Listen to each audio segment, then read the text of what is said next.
Bismillahirrahmanirrahim. Assalamualaikum warahmatullahi wabarakatuh. Alhamdulillahilladzi hadana lihadza wa ma kunna linahtadiya laula an hadana Allah. Subhanaka la ilma lana illa ma 'allamtana innaka antal alimul hakim. Rabbi syrah li sadri wa yassir li amri wahlul 'uqdatam min lisani yafqahu qawli. Allahumma salli wa sallim ala sayyidina Muhammadin miftahi bab rahmatillah adada ma fi ilmillah salatan wa salaman daimain bi dawami mulkillah wa ala alihi wa sahbihi ajma'in. نويت تعلم وتعليم وتذكر وتذكير والنفع والانتفاع والإفادة والاستفادة والحث على تمسك بكتاب الله وسنة رسوله والدعاء إلى الهدى والدلالة على الخير ابتغاء وجه الله ومرضاته وقربه وثوابه سبحانه وتعالى. أما بعد, Alhamdulillah, pagi hari ini kita kembali diperjumpakan oleh Allah Subhanahu wa Ta'ala dalam keadaan insyaallah senantiasa diridhai oleh Allah Subhanahu wa Ta'ala, dirahmati oleh Allah Subhanahu wa Ta'ala, dan tidak keluar dari majelis ini terkecuali insyaallah dosa-dosa kita diampuni oleh Allah Subhanahu wa Ta'ala. Amin ya rabbal alamin. Melanjutkan kajian kita dari kitab Dalilus Sa'ilin, yang mana pada kesempatan kali ini kita masuk ke bab yang menjelaskan tentang tawakal, bertawakal kepada Allah Subhanahu wa Ta'ala. Dijelaskan arti atau makna dari kalimat at-tawakkul adalah huwa tafwid al-amr ila Allah azza wa jal. Tawakkul atau tawakal adalah menyerahkan urusan kepada Allah Subhanahu wa Ta'ala, menyerahkan perkara atau urusan kepada Allah Subhanahu wa Ta'ala. Wathiqah bihusnin nazar fima amara bih, dan percaya sepenuh hati dengan pikiran yang positif terhadap keputusan Allah Subhanahu wa Ta'ala. Dan tawakal juga disertai dengan ikhtiar atau asbab. Wahwa min sya'ni ahlil kamal, dan itu adalah tawakalnya seseorang yang sempurna. Wahwa mandub, dan itu juga disunnahkan. Jadi tawakal bukan berarti meninggalkan usaha atau ikhtiar, akan tetapi yang lebih sempurna adalah orang yang bertawakal dia juga disertai dengan berikhtiar. Nanti penjelasannya kita akan kaji di bab ini, bagaimana pentingnya berikhtiar dan bagaimana bertawakal kepada Allah Subhanahu wa Ta'ala. Di dalam Al-Quran Allah Subhanahu wa Ta'ala berfirman, فَإِذَا عَزَمْتَ فَتَوَكَّلْ عَلَى اللَّهِ إِنَّ اللَّهَ يُحِبُّ الْمُتَوَكِّلِينَ. فَإِذَا عَزَمْتَ ala imdha'i ma turid ba'dal musyawarah. Kalau engkau telah bercita-cita, berkeinginan untuk melakukan apa yang kau inginkan setelah musyawarah, fatawakkal 'ala Allah, maka bertawakallah kepada Allah Subhanahu wa Ta'ala. Thiq bihi la bil musyawarah.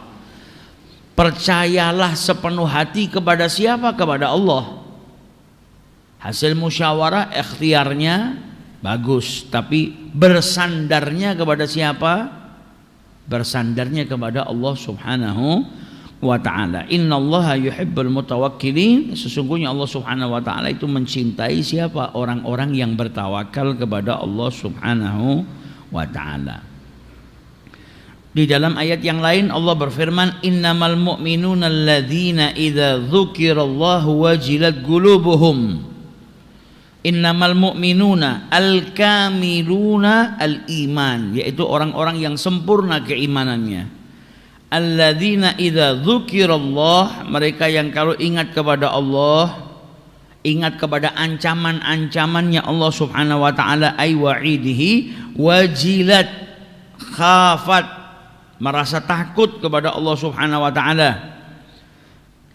Wa idza tuliyat alaihim ayatuhu, dan kalau dibacakan kepada mereka ayat-ayatnya Allah Subhanahu wa taala, zadathum imanan, maka bertambah keimanan mereka. Wa ala rabbihim yatawakkalun, dan kepada Tuhan mereka bertawakal, yaitu percaya sepenuh hatinya dengan siapa? Bihi yathiquna la bi ghairihi. Jadi percaya sepenuh hatinya kepada Allah Subhanahu wa taala, bukan kepada selain Allah. Bersandarnya kepada siapa? Bersandarnya kepada Allah Subhanahu wa taala. Kemudian dilanjutkan dalam ayat yang lain, qalat lahum rusuluhum inna nahnu illa basyarum mithlukum walakinnallaha yamunnu ala man yasha'u min ibadihi wa ma kana lana an na'tiyakum bisultanin illa biidznillah wa 'alallahi falyatawakkalul mu'minun. Dan kepada Allah lah mereka atau orang-orang yang beriman itu bertawakal. Manusia nggak bisa melakukan sesuatu apapun yang dilakukan oleh manusia itu semua atas kehendak Allah. Manusia nggak punya kuasa atas segala sesuatu. Dan kepada Allah lah orang-orang yang beriman itu bertawakal. Dan dalam ayat yang lain Allah Subhanahu wa taala juga berfirman, wa may yattaqillaha yaj'al lahu makhraja. Kemudian dilanjutkan, wa yarzuqhu min haitsu la yahtasib, dan mereka akan diberikan oleh Allah rezeki yang tidak terduga-duga. Kemudian dilanjutkan apa? Wa may yatawakkal 'ala Allah fahuwa hasbuh, dan barang siapa bertawakal kepada Allah dalam segala urusannya, fahuwa hasbuh kafihi, maka ia akan dicukupi oleh Allah Subhanahu wa ta'ala. Kalau orang bertawakal kepada Allah nggak merasa kurang. Karena apa? Tawakalnya menjadikan dia mendapatkan kecukupan. Tawakalnya menjadikan dirinya apa? Dicukupi oleh Allah Subhanahu wa ta'ala. Jadi kuncinya seseorang kalau mau dicukupi sama Allah apa? Bertawakal kepada Allah Subhanahu wa ta'ala. Kalau orang sudah bertawakal, pasrahnya, menyerahkan urusannya kepada Allah Subhanahu wa ta'ala, fahuwa kafi, maka dia akan mendapatkan kecukupan, dicukupi oleh Allah Subhanahu wa ta'ala. Kemudian dalam hadis diriwayatkan oleh Abdullah ibnu Abbas, Nabi SAW bersabda, yadkhulul jannata min ummati sab'una alfan bighairi hisab. Nabi menjelaskan umatnya Nabi Muhammad itu ada yang masuk ke dalam surga tanpa dihisab. Jumlahnya kata Nabi Muhammad sab'una alfan, 70.000 orang. Humul ladzina la yastarquna wa la yatatayyaruna wa ala rabbihim yatawakkalun. Jadi dijelaskan di sini Nabi Muhammad suatu ketika keluar kepada para sahabatnya. Kemudian beliau berkata, uridat alayyal umam. Nabi Muhammad menceritakan kalau dirinya itu ditunjukkan oleh Allah umat-umat. Faja'ala yamurrun nabiyyu wa ma'ahur rajul. Nabi kemudian menceritakan di hari kiamat nanti, jadi beliau ditunjukkan oleh Allah umat-umat yang ada di muka bumi ini, ada dari seorang nabi yang dia nggak punya pengikut kecuali satu orang. Nabi umatnya cuma satu. Wan nabiyyu ma'ahur rajulan, dan ada nabi yang bersama dengan nabi tersebut umatnya berapa orang? 2 orang. Wan nabiyyu ma'ahur rahtu, dan ada nabi yang bersama dengan dia sekelompok orang yang sedikit, antara 3 sampai 10. Wan nabiyyu laisa ma'ahu ahad, dan ada seorang nabi yang enggak bersama dengannya seorang pun. Ini ditunjukkan kepada Nabi Muhammad SAW. Wa ra'aitu sawadan kafiran, dan kemudian Nabi Muhammad melihat rombongan yang banyak, perkumpulan yang banyak, umat yang banyak. Nah, itu dijelaskan sama Nabi dalam hadisnya yang panjang. Sampai Nabi kemudian menjelaskan ada 70.000, sab'una alfan yadkhuluna al-jannata bighairi hisab. Ada umatnya Nabi 70.000 yang masuk surga tanpa hisab. Kemudian Nabi nggak menjelaskan siapa. Maka para sahabat-sahabat Rasulullah itu mereka berbicara, saling berbicara satu dengan yang lainnya. Siapa ini yang 70.000 yang dimaksud sama Nabi masuk surga tanpa hisab? Ada yang mengutarakan, oh itu orang-orang dekatnya Nabi, sahabat-sahabatnya dekat. Ada yang mengatakan, oh enggak, itu orang-orang yang lahir dalam keadaan Islam, jadi nggak ngikutin masa jahiliyah. Lahirnya di masa Nabi telah diutus dan mereka lahirnya dalam keadaan Islam. Mereka saling membicarakan siapa yang dimaksud 70.000 tersebut. Maka Nabi kemudian SAW menjelaskan kepada mereka 70.000 orang yang masuk surga tanpa dihisab oleh Allah Subhanahu wa taala, yaitu mereka humul ladzina la yatatayyaruna wa la yastarquna wa la yaqtuna wa ala rabbihim yatawakkalun, yaitu mereka yang tidak pernah diruqyah sama sekali. Jadi tawakalnya kepada Allah Subhanahu wa taala luar biasa. Kemudian mereka orang-orang yang tidak pernah dikai. Ya. Mereka adalah orang-orang yang tidak pernah dikai. Jadi pengobatan zaman dulu orang itu mengira kalau sudah diobatin pakai cara dengan dikai maka pasti sembuh. Jadi dibakar, ini besi dibakar kemudian ditempelkan di telapak kakinya. Jadi ada apa? Sarafnya yang kemudian dipanaskan dengan besi yang panas. Zaman dahulu orang jahiliyah menganggap penyembuhan paling mantep lah dengan itu. Dan dilarang sebagaimana dijelaskan oleh para ulama. Kemudian wala yatatayyarun, mereka adalah orang-orang yang enggak pernah percaya dengan mitos-mitos lah, seperti kalau dengar tahu ada burung ini, wah ini bakal ada kejadian ini, atau dengan yang lain-lainnya. Kemudian dikatakan oleh Rasulullah wa ala rabbihim yatawakkalun, dan kepada Tuhan mereka bertawakal. Tidak terus menyangkut pautkan kehidupan itu dengan burung, dengan apa lagi, dengan kejatuhan cecak atau apa, itu tidak. Mereka bukan orang yang seperti itu.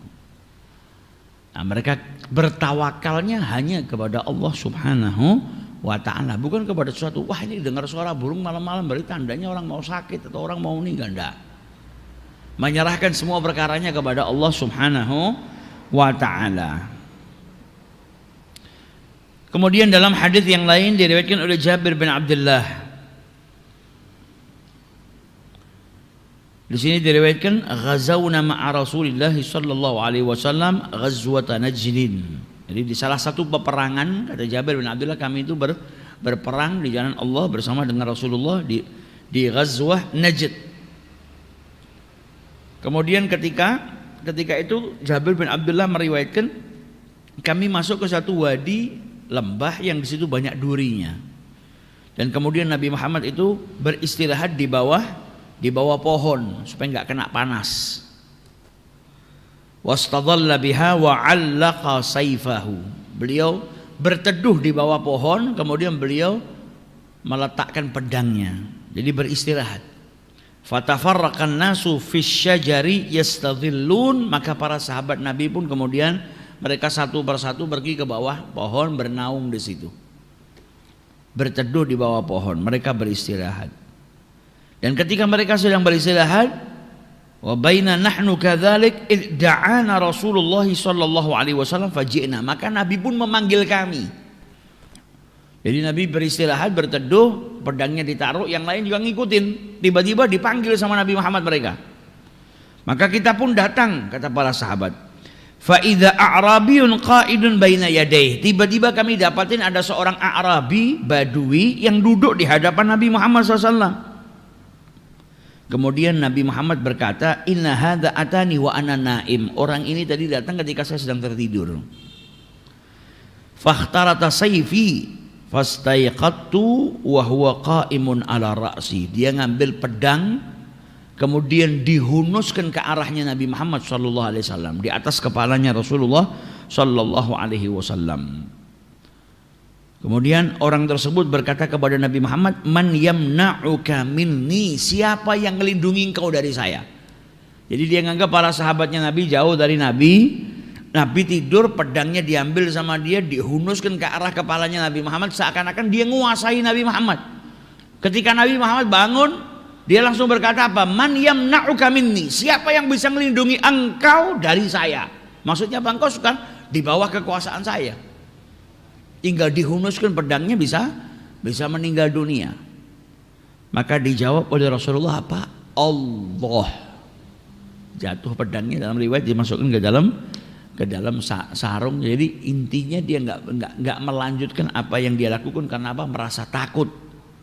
Jawabannya Nabi Muhammad, jawaban orang yang penuh dengan keyakinan, bertawakal kepada Allah. Siapa yang jamin kau? Siapa yang bisa melindungi kau? Allah. Dijawab sama Nabi Muhammad SAW, yang menjaga beliau adalah Allah Subhanahu wa ta'ala. Kemudian akhirnya laki-laki tersebut duduk di hadapan Nabi Muhammad SAW. Walam yu'aqibhu Rasulullah, gak dihukum sama Nabi Muhammad orang tersebut. Ini orang kalau sudah, orang diperintahkan untuk berikhtiar, tapi setelah itu hatinya bersandarnya bukan kepada ikhtiarnya. Hatinya bersandarnya kepada siapa? Kepada Allah Subhanahu wa ta'ala. Kemudian diriwayatkan dari Umar bin Khattab, dari Sayyidina Umar bin Khattab, Nabi SAW bersabda, "Lau annakum tatawakkaluna 'ala Allahi haqqa tawakkulihi la razaqakum kama yarzuqut tayru taghdu khimasa wa taruhu bitana." Dalam hadis ini Nabi SAW bersabda, "Lau annakum tatawakkaluna 'ala Allahi haqqa tawakkulihi." Kalau kalian itu bertawakal kepada Allah dengan sebenar-benar tawakal, dengan sebaik-baik tawakal, dengan hakikatnya tawakal, la razaqakum, niscaya kalian akan diberikan rezeki oleh Allah sebagaimana burung yang di waktu pagi dia pergi dalam keadaan perutnya kosong dan kembali di waktu sore dalam keadaan kenyang. Hadis ini banyak sekali pelajaran yang disampaikan oleh Rasulullah sallallahu alaihi wasallam. Lau annakum tatawakkaluna 'ala Allah. Kalau kalian itu bertawakal kepada Allah Subhanahu wa taala. Para ulama menjelaskan yang namanya tawakal itu apa? Tafwidul amr ilallah. Memasrahkan, menyerahkan urusan kepada Allah Subhanahu wa taala. Sebagian ulama menjelaskan juga yang disebut dengan tawakal adalah adamul iltifat ila siwah, enggak berpaling kepada selain Allah Subhanahu wa taala. Dan dari sekian banyak penjelasan para ulama tentang tawakal, intinya yang disebut dengan tawakal apa? Al-i'timadu 'alallahi wahdah. Bersandar hanya kepada Allah, itu yang namanya tawakal. Dan dalam hadis ini Nabi Muhammad bersabda, "Lau annakum tatawakkaluna 'alallahi haqqa tawakkulihi," yaitu dengan hakikatnya tawakul. Dengan apa? Bi an ta'tamidu alaihi fi sairil ahwal, yaitu dengan engkau bersandar kepada Allah dalam setiap keadaan. Wa tarawna annal khaira biyadihi wa min indihi, dan engkau memandang bahwasanya kebaikan itu di tangan Allah dan datangnya hanya dari Allah Subhanahu wa taala. Sadar betul. Jadi orang tawakal dengan sebenar-benar tawakal itu apa? Yang pertama, bersandarnya hanya kepada Allah dalam seluruh keadaan. Bersandarnya kepada Allah. Kemudian meyakini dan yakin betul apa? Kebaikan itu datangnya dari mana? Dari Allah, dan kebaikan itu yang punya siapa? Allah Subhanahu wa taala. Nah, itu dengan sebenar-benar tawakal. La kafakum umuran katsiratan, niscaya akan Allah cukupi kepada kalian banyak perkara. Jadi di sini para ulama menjelaskan wa yadullu hadza ala anna tawakkul lahu surah wa lahu haqiqah. Jadi tawakal itu ada zahirnya, ada batinnya. Tawakal itu ada surahnya, ada hakikahnya.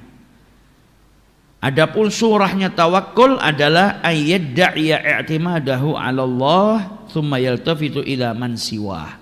Kalau orang yang cuma zahirnya saja bertawakal, yaitu ngakunya bersandar kepada Allah, tapi pada prakteknya dia berpaling kepada selain Allah Subhanahu wa taala. atau dia merasa ragu, syak dengan Allah Subhanahu wa taala, aw yadhunnu fillahi dhunun, atau dia punya prasangka yang banyak kepada Allah. Wah, ini tidak gini, ini tidak gini, ini tidak gini. Berarti itu orang yang tawakalnya cuma surah saja, zahirnya saja.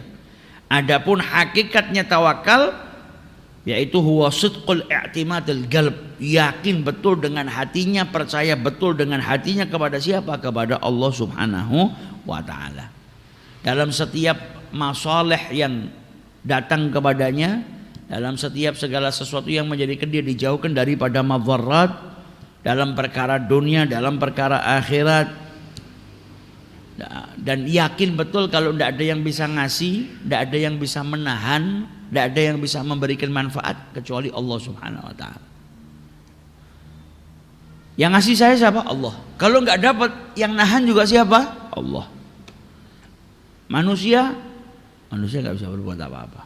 Semuanya di tangan Allah Subhanahu wa taala. Jadi kata Nabi Muhammad, kalau kalian bertawakal kepada Allah dengan sebenar-benar tawakal, betul-betul bertawakal kepada Allah, bersandarnya kepada Allah, yang baik itu ada pada Allah, datangnya juga dari Allah Subhanahu wa taala. Pemiliknya Allah kebaikan itu, dan datangnya daripada Allah Subhanahu wa taala, itu dengan sebenar-benar tawakal. Dan dalam riwayat disebutkan Nabi SAW berdoa, Allahumma inni as'aluka sidqat tawakkuli alaik. Ya Allah, aku memohon kepadamu apa? Tawakal, sebaik-baik tawakal kepadamu. Doanya Nabi Muhammad, minta agar dijadikan orang yang sebaik-baik atau sebenar-benar tawakal kepada Allah Subhanahu wa ta'ala. Jadi kata Nabi Muhammad, kalau orang itu bertawakal kepada Allah dengan sebenar-benar tawakal, la razaqakum, niscaya kalian akan diberikan rezeki oleh Allah Subhanahu wa taala, yaitu dikasih rezeki sama Allah. La hayya lakum ar-rizq wa subulahu, maka dia akan dipersiapkan, diberikan oleh Allah, dipersiapkan, diberikan rezeki dan jalan untuk mendapatkan rezeki tersebut min haitsu lam yahtasibu, yang mereka tidak pernah duga-duga. Jalannya untuk dapat rezekinya yang ngasih Allah, kemudian rezekinya dipersiapkan oleh Allah Subhanahu wa taala. Bahkan dikatakan bal min a'zamil asbab allati yustajlabu bihar rizqu huwa at-tawakkul 'ala Allah. Yang menjadi sebab yang itu datangkan rezeki yang paling utama itu apa? Bertawakal kepada Allah Subhanahu wa taala. Atau bisa kita katakan kuncinya rezeki itu dari mana? Dari tawakal kepada Allah Subhanahu wa taala. Wa may yatawakkal 'ala Allah fahuwa hasbuh, karena dalam Al-Qur'an Allah berfirman, dan barang siapa bertawakal kepada Allah fahuwa hasbuh, maka dia akan dicukupi oleh Allah Subhanahu wa taala. Jadi orang yang kalau bertakwa kepada Allah dengan sebenar-benar takwa, orang yang bertawakal kepada Allah dengan sebaik-baik tawakal, maka dia akan mendapatkan apa? Rezeki dari Allah Subhanahu wa taala. Dia akan diberikan rezeki oleh Allah Subhanahu wa taala. Kemudian dilanjutkan sama Nabi, kama yarzuqut tayra, sebagaimana burung itu mendapatkan rezeki. Taghdu khimasa, pergi di waktu pagi, burung itu dalam keadaan perutnya kosong. Dan kemudian kembali mereka di waktu petang, di waktu sore dalam keadaan apa? Bitana mumtali'ah, perutnya itu penuh dengan makanan. Dikasih ibarat sama Nabi, kalau orang itu bertawakal kepada Allah dengan sebenar-benar tawakal, maka dia akan diberikan rezeki oleh Allah seperti burung yang berangkat di waktu pagi perutnya kosong dan kembali di waktu sore dalam keadaan apa? Dalam keadaan perutnya kenyang. Nah, di sini yang perlu kita pahami, sering kita dengar ya kalau kita bicara masalah tawakul, bertawakal kepada Allah, apakah orang yang bertawakal itu harus meninggalkan ikhtiar? Cukup bertawakal kepada Allah, apa tetap harus berikhtiar kepada Allah Subhanahu wa taala? Maka para ulama menjelaskan tawakal sama ikhtiar itu enggak berseberangan. tawakal sama ikhtiar itu bukan sebuah amal yang kemudian kalau dilakukan tabrakan atau berseberangan, tidak. Karena ikhtiar itu amal badan, amal yang dilakukan oleh manusia. Sedangkan tawakal letaknya bukan di tubuh, tawakal letaknya di mana? Di hati. Jadi nggak berseberangan. Tubuhmu berikhtiar melakukan sesuatu supaya mendapatkan rezeki dari Allah Subhanahu wa taala, dan hatimu hanya bersandar kepada Allah. Bahwasanya kebaikan itu milik Allah, datangnya daripada Allah. Gak ada yang bisa nyampaikan kepada saya kecuali Allah, dan gak ada yang bisa nahan rezeki tersebut kecuali siapa? Allah. Jadi hatinya nyandarnya ke Allah. Kalau ini memang rezeki saya akan diberi, nggak ada yang bisa ngalangin. Kalau itu nggak baik atau bukan rezeki saya, ya akan ditahan sama Allah. Nggak ada satupun makhluk yang bisa menyampaikan itu kepada saya. Jadi amal zahirnya, jadi badannya berikhtiar dan hatinya bertawakal kepada Allah Subhanahu wa taala, nggak bertabrakan. Hatinya bukan bersandar kepada kekuatannya, hatinya bukan bersandar kepada kecerdasannya. Karena kekuatan, kecerdasan, kekuasaan, dia bukanlah yang memberikan rezeki. Sang pemberi rezeki itu bukan kekuatannya manusia, bukan kepanggiannya manusia, tapi yang memberikan rezeki siapa? Allah Subhanahu wa taala. Tapi bukan berarti manusia disuruh ninggalkan ikhtiar, tidak. Tubuhmu tetap bertawakal. Tubuhmu tetap apa? Melakukan ikhtiar. Karena Nabi SAW juga menjelaskan kepada kita, talabul halal, mencari yang halal itu wajib hukumnya. Mencari yang halal berarti apa? Engkau diperintahkan ikhtiar untuk mencari rezekinya Allah yang halal. Kemudian hatimu bertawakal kepada Allah Subhanahu wa ta'ala. Seperti misalnya ada orang mau butuh air, airnya ada di sumur, ya dia harus cari ember, kemudian cari tali untuk apa? Nurunkan ember tadi ke sumur, ngambil airnya, itu ikhtiarnya. Hasilnya di tangan Allah. Sumurnya gelap, kalau ada airnya alhamdulillah, nggak ada airnya nanti Allah carikan jalan yang lain. Bukan berarti orang itu ndak ikhtiar. Kalau ndak ikhtiar akhirnya apa? Nggak mau nyari kabel, nggak mau nyari tali, nggak mau nyari ember, terus airnya gimana cara ngambilnya? Apa terus mau duduk nunggu Allah kirim malaikat ngambilkan air buat kita? Kan tidak. Nah dari sini kita bisa pahami apa? Yang namanya ikhtiar itu tidak berbenturan dengan tawakal, atau tidak bertolak belakang dengan bertawakal. Karena kalau kita mau baca bagaimana ikhtiarnya Nabi Muhammad SAW juga luar biasa. Nabi itu ketika mau diperintahkan oleh Allah, jangan bermalam malam hari ini di tempat tidurmu. Orang kafir Quraisy berkumpul di Dari Nadwah, mereka merencanakan untuk bunuh Nabi Muhammad. Rencananya sudah matang, disusun dengan matang. Malaikat Jibril datang kepada Nabi Muhammad berkata, kalau Allah sudah mengizinkan Nabi Muhammad untuk berhijrah, dan Nabi Muhammad gak boleh bermalam di kamarnya, di tempat tidurnya seperti biasanya. Diperintahkan oleh Allah untuk keluar. Apa Nabi langsung keluar? Enggak.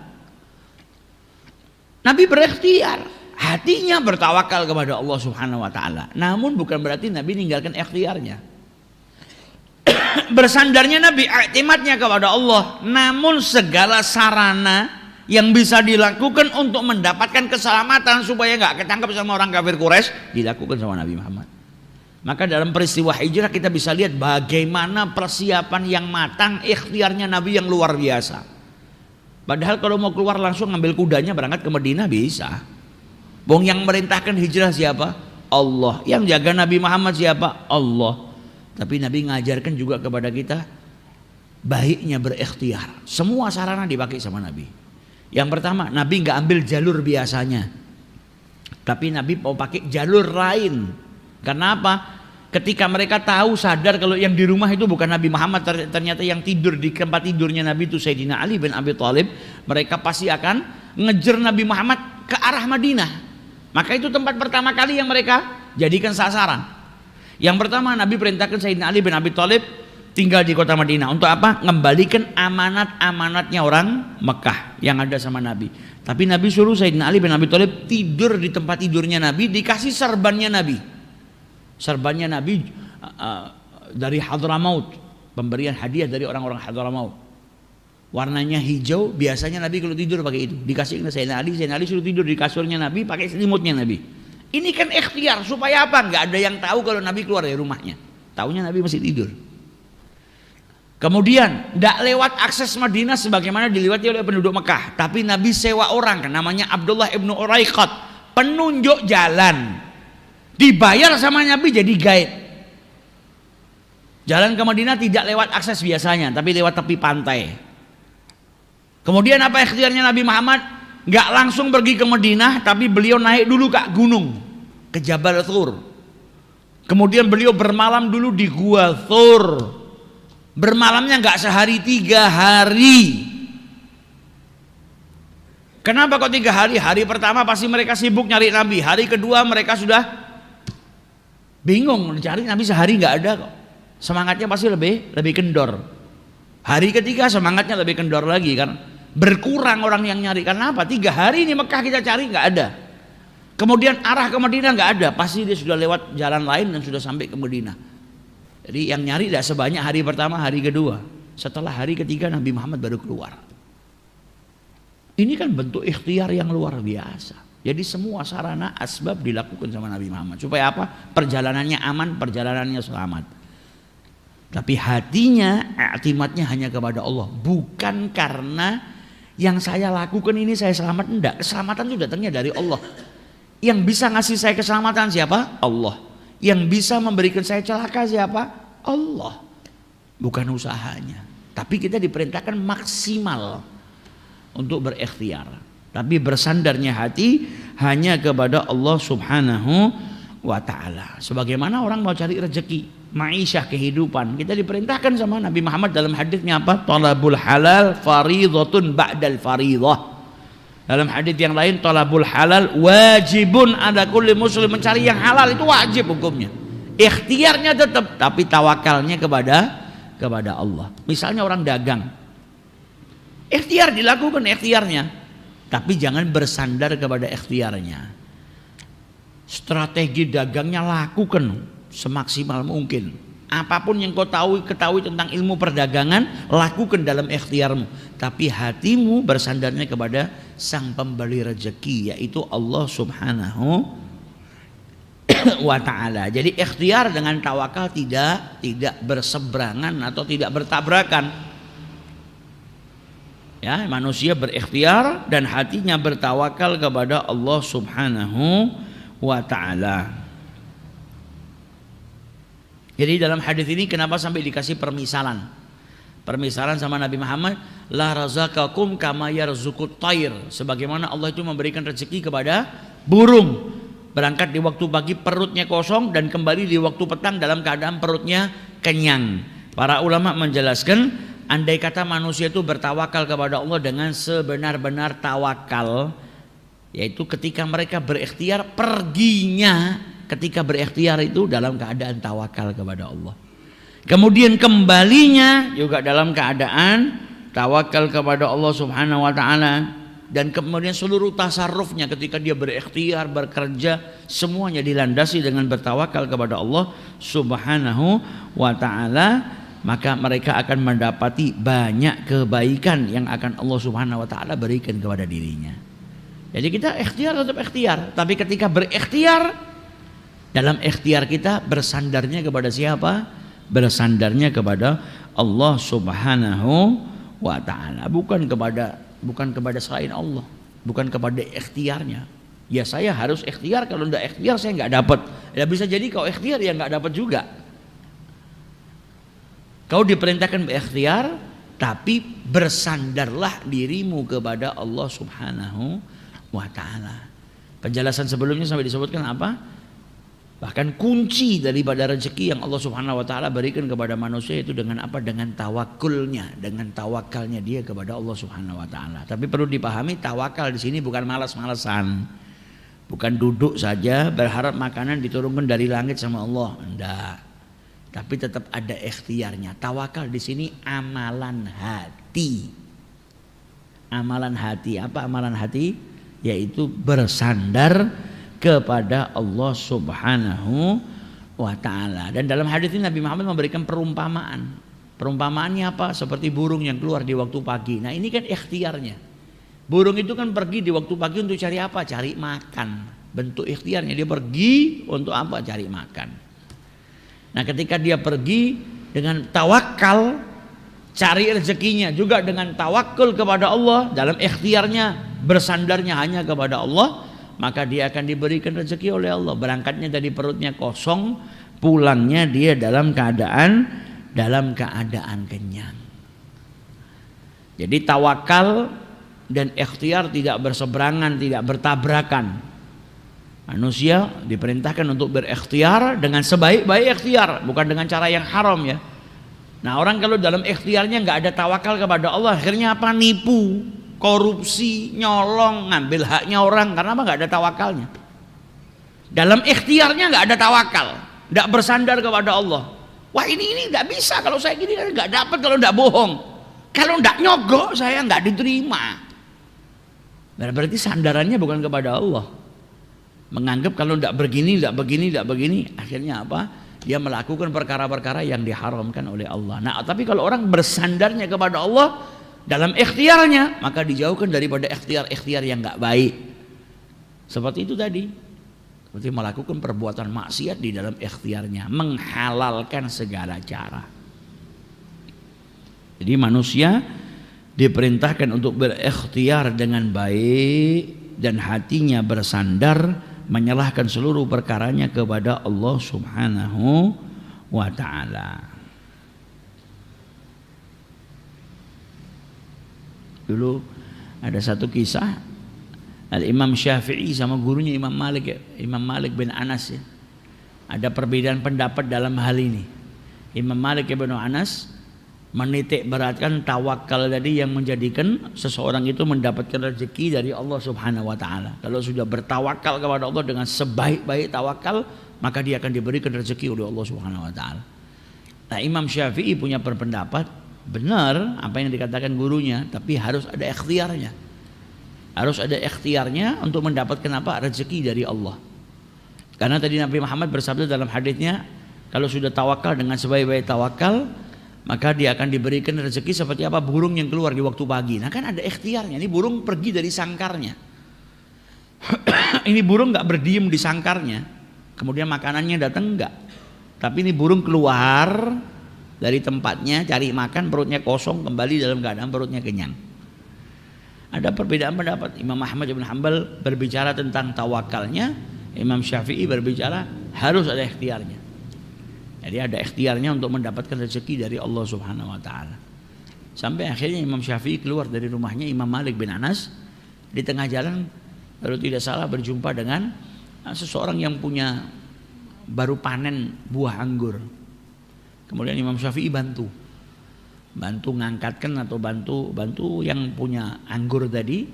Selesai itu beliau dikasih, karena tadi sudah bantu dikasih anggur.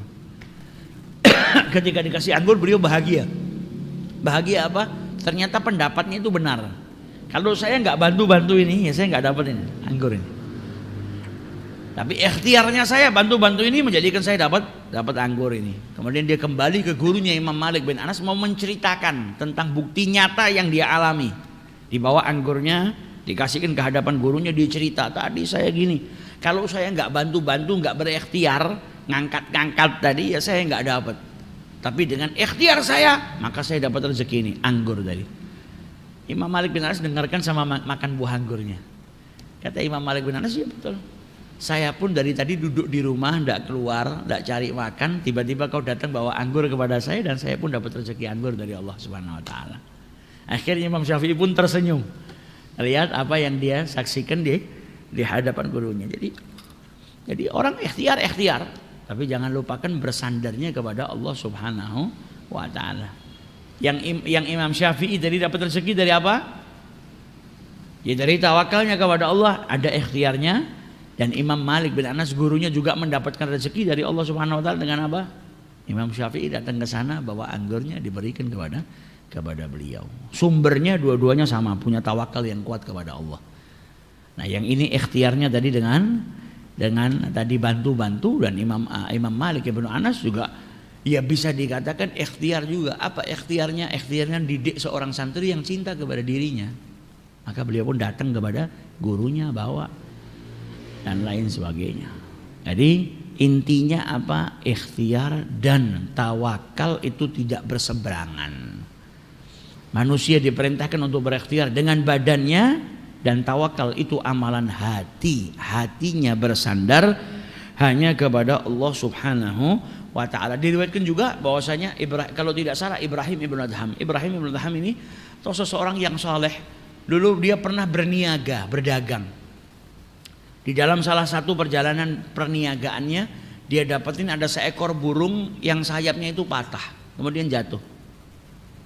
Ditunggu sama Ibrahim ibn Adham. Kira-kira burung yang nggak bisa terbang ini masih bisa dapat rezeki nggak? Padang pasir ini, padang pasir burung kalau mau makan dia harus terbang cari tempat, cari minum. Ini di padang pasir burung ini jatuh, sayapnya lepas. Kira-kira mati karena kelaparan atau ada rezeki yang tetap datang? Kata Ibrahim bin Adham apa? Kalau sampai burung ini ternyata yang patah sayapnya ini masih dapat rezeki, besok saya nggak mau kerja lagi. Jadi dia punya keinginan seperti itu. Gak lama betul ada burung yang lain datang bawa makanan. Disuapin itu burung yang sayapnya patah dari mulut ke mulutnya.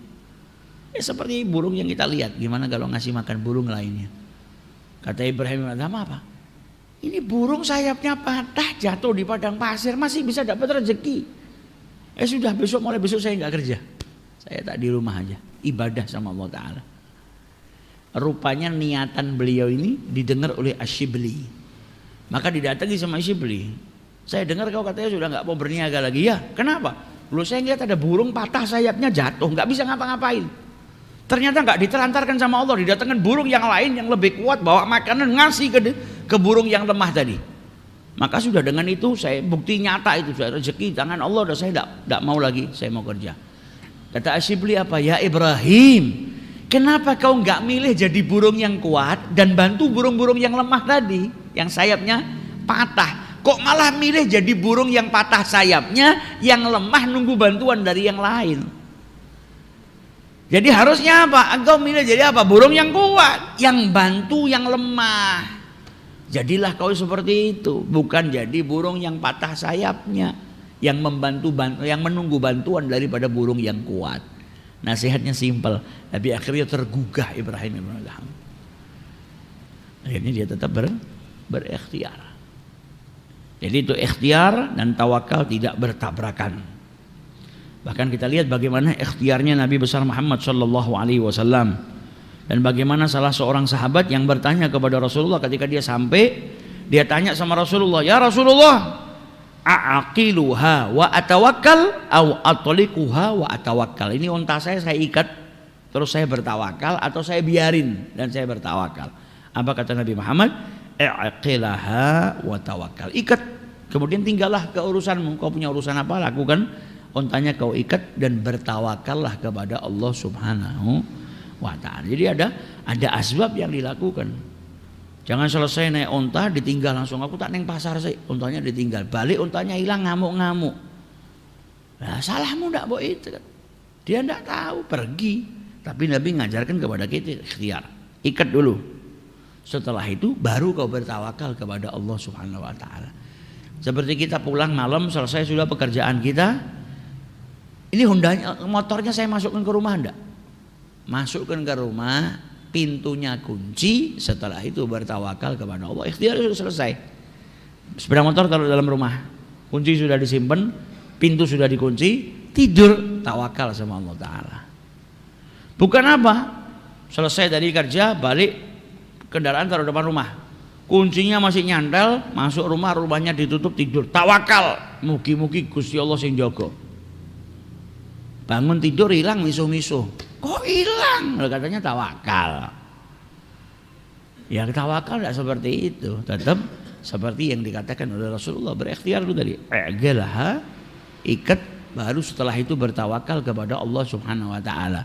keluar dari rumah, berikhtiar mencari yang halal sebagaimana diperintahkan oleh Rasulullah SAW. Dalam keluarnya bertawakal kepada Allah, hatinya bersandar hanya kepada Allah. Allah yang akan berikan jalan dia untuk mendapatkan apa? Rezeki dari Allah Subhanahu wa ta'ala.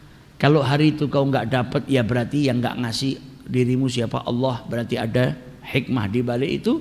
Kalau kau dikasih, datangnya rezeki tadi bukan dari kekuatanmu, bukan dari kecerdasanmu, namun Ar-Razzaq yang memberikan rezeki, atau rezeki itu datangnya dari siapa? Dari Allah Subhanahu wa ta'ala. Jadi kita harus percaya penuh kepada Allah, bersandarnya hanya kepada Allah Subhanahu wa ta'ala, yakin.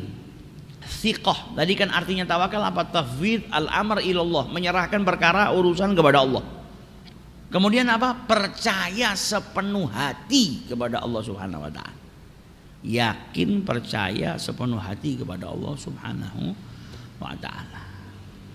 Saya dulu pernah baca satu kisah, ada seseorang yang luar biasa, yakinnya kepada Allah Subhanahu wa ta'ala luar biasa. Tapi berikhtiar, dia juga berikhtiar.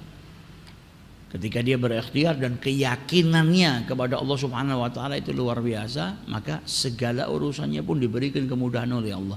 Yang tadinya kalau dipikir pakai matematika, di usia seperti itu mendapatkan keberhasilan yang luar biasa itu, kalau pakai matematika manusia nggak nyanda.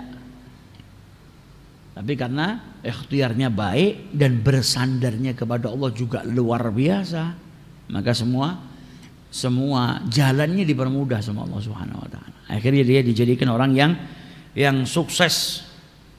Bukan hanya sukses di dunia insya Allah, tapi orang yang bertawakal insya Allah juga menjadi orang yang sukses sampai di akhiratnya Allah Subhanahu wa ta'ala. Sayyidina Umar bin Khattab, beliau berkata, ma ubali ala ayyi halin asbahtu, saya itu enggak peduli dalam keadaan seperti apa saya itu kalau di esok hari. Setiap hari itu kalau datang waktu pagi, saya enggak peduli saya dalam keadaan apa. Maksudnya dalam keadaan apa? Saya enggak peduli dalam keadaan yang saya sukai atau dalam keadaan yang saya enggak sukai. Maksudnya bukan dalam keadaan baik dan buruk, tetap Sayyidina Umar milihnya dalam keadaan baik. Tapi situasi keadaan tadi ke dalam keadaan yang saya sukai atau yang tidak saya sukai, saya nggak peduli, karena saya nggak pernah tahu. Saya nggak pernah tahu li'anila adri al khair, kebaikan itu terletak di dalam sesuatu yang saya sukai atau dalam sesuatu yang tidak saya sukai. Orang sakit tuh pilek, flu, pusing, kan nggak seneng, nggak enak kan, lebih senang sehat. Nah saya bilang saya nggak peduli dalam keadaan setiap pagi itu saya dalam keadaan baik yang saya sukai atau yang tidak saya sukai. Karena saya nggak pernah tahu kebaikan itu terletak di sesuatu yang saya sukai atau di sesuatu yang saya tidak sukai. Yang tentunya ini semuanya halal, ini semuanya baik. Saya nggak pernah peduli. Yang terpenting apa? Bagaimana mendapatkan kebaikan daripada Allah Subhanahu wa ta'ala. Ibnul Qayyim, beliau menjelaskan kepada kita apa penjelasannya Ibnul Qayyim. Kata Ibnul Qayyim, at-tawakkul min a'dhamil asbab. Tawakal itu termasuk sebab yang paling mulia, allati yahsulu bihal matlub, yang menjadikan seseorang itu mendapatkan sesuatu yang dia inginkan. Jadi kalau kita punya sesuatu yang kita inginkan, ada sesuatu yang kita inginkan, cara untuk mendapatkannya salah satunya yang paling mulia adalah bertawakal kepada Allah Subhanahu wa ta'ala. Bukan pasrah ya, hatinya beriktimat kepada Allah, namun kau tetap berikhtiar. Penjelasan beliau, salah satu cara untuk mendapatkan sesuatu yang kau inginkan adalah bertawakal kepada Allah Subhanahu wa ta'ala. Dan salah satu sarana yang menjadikan engkau dijauhkan dari perkara yang tidak kau sukai, yaitu dengan bertawakal kepada Allah Subhanahu wa ta'ala. Faman ankaral asbab lam yastaqim minhu tawakkul. Barang siapa yang mengingkari asbab, ikhtiar, enggak mau ikhtiar, maka jalannya bertawakal itu nggak lurus, nggak benar. Barang siapa yang mengingkari ikhtiar, lam yastaqim minhu at-tawakkul. Tawakalnya di jalan yang tidak lempeng, di jalan yang tidak lurus. Walakin min tawami tawakkuli adamir rukun ilal asbab. Akan tetapi dari kesempurnaannya tawakul, apa engkau hendak bersandar kepada ikhtiarmu, dan hatimu terputus daripada terikat dengan asbab atau ikhtiar yang kau lakukan. Jadi hatimu hanya kepada Allah, bukan kepada ikhtiar yang kau lakukan, dan badanmu kepada ikhtiar yang kau lakukan. Jadi justru kata beliau, kalau ada orang yang mengingkari ikhtiar, berarti tawakalnya dia nggak lempeng, bukan di jalan yang benar. Tapi kalau kamu mau bertawakal, jangan ngandalkan ikhtiarmu, jangan bersandarnya ke ikhtiar. Ini saya sudah lakukan, ini pasti saya bisa dapat. Saya harus melakukan ini supaya saya bisa mendapatkan. Nah, jangan itunya tetap lakukan ikhtiarnya, tapi bersandarnya jangan kepada asbab. Jadi hatimu hanya bersandarnya kepada Allah, badanmu lakukan asbabnya, lakukan ikhtiarnya. Nah, itu yang dijelaskan oleh Ibnul Qayyim. Jadi intinya dalam hadis ini, jadi tawakal bukan berarti meninggalkan ikhtiar. Dan ikhtiar bukan berarti dengan ikhtiarmu kau bisa mendatangkan rezeki dari Allah. Rezeki itu dari Allah. Cara kau mendatangkan rezeki gimana? Dengan bertawakal, dengan berikhtiar, tapi bersandar penuhlah kepada Allah, karena yang memberi hanya Allah Subhanahu wa ta'ala. Jadi kita sudah dapat jatah makan satu piring, sudah disiapkan di meja, terus kita duduk saja. Lah makanan itu gimana caranya nyampe ke kita?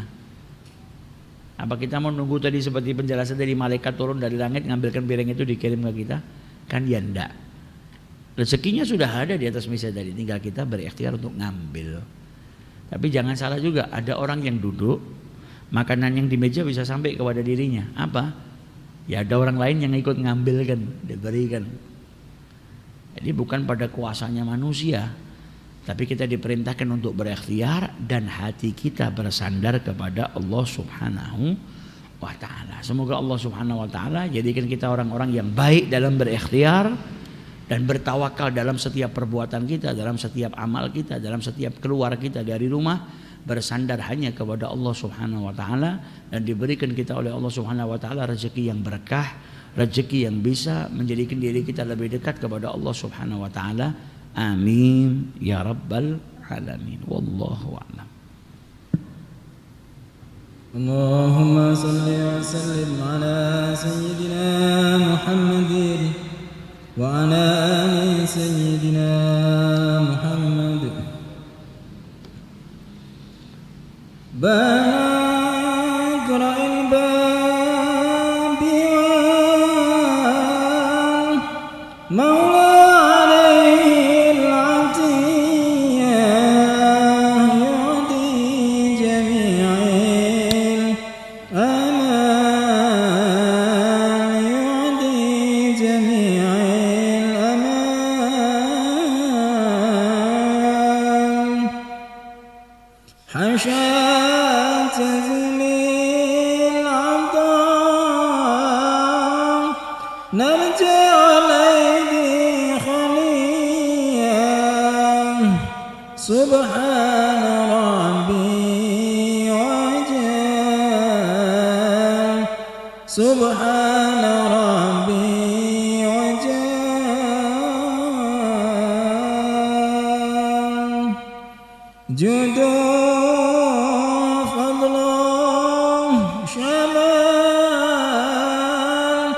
فيها شفاء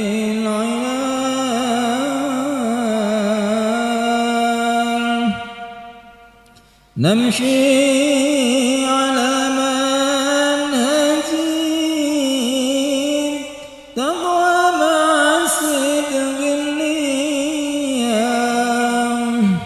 في سعي كم من بطال في سعي كم من بطال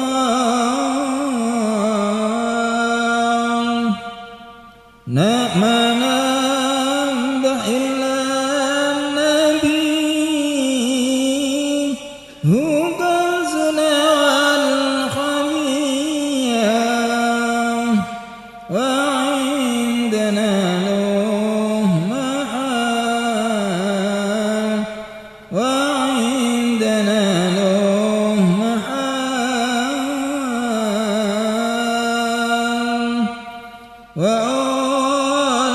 صلوا على المختار خير البرية ما ثار جودها ما ثار جودها اللهم صل وسلم وبارك عليه وعلى الفاتحة بندي قبول تمام كل سور معمول صلاح شاء ظاهرا باطنا دافية لكل شر جالبة لكل خير أن الله يفتح علينا وعليكم فتوح العارفين فكهنا لك في الدين علمناكم التعوير رزقناكم سواء سبيل ويجعل لكم قرة عين سيد المرسلين ويختم أعمالنا بالحسنى وراض عنا في خير لطف وعافية وإلى حضرة النبي محمد صلى الله عليه وسلم الفاتحة.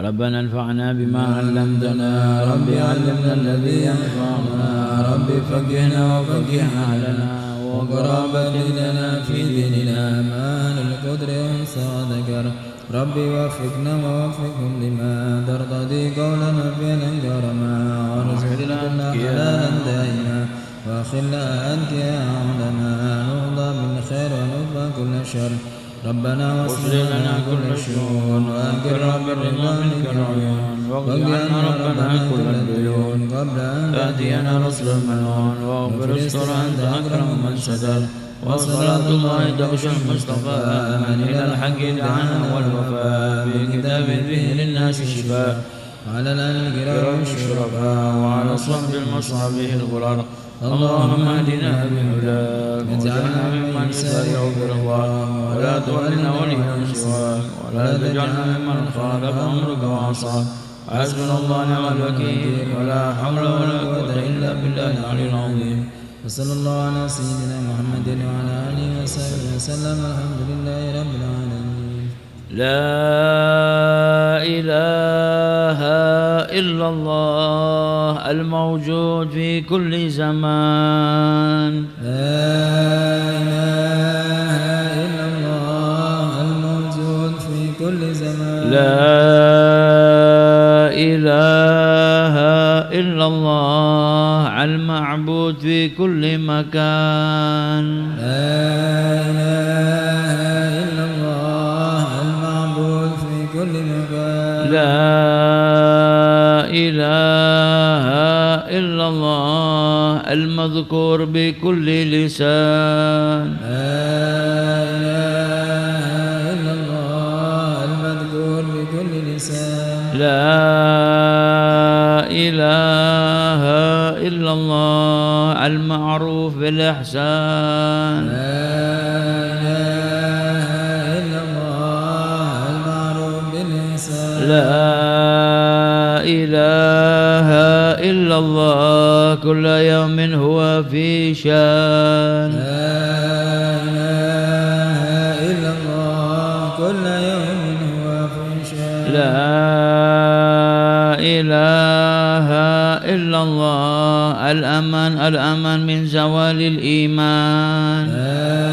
إله إلا الله الأمان الأمان من زوال الإيمان. ومن فتنة الشيطان يا قديم الإحسان كم لك علينا من إحسان إحسانك القديم يا حنان يا منان يا رحيم يا رحمن يا غفور يا غفار اغفر لنا وارحمنا وأنت خير الراحمين وصلى الله على سيدنا محمد وعلى آله وصحبه وسلم. وصلى الله على سيدنا محمد وعلى آله وصحبه وسلم.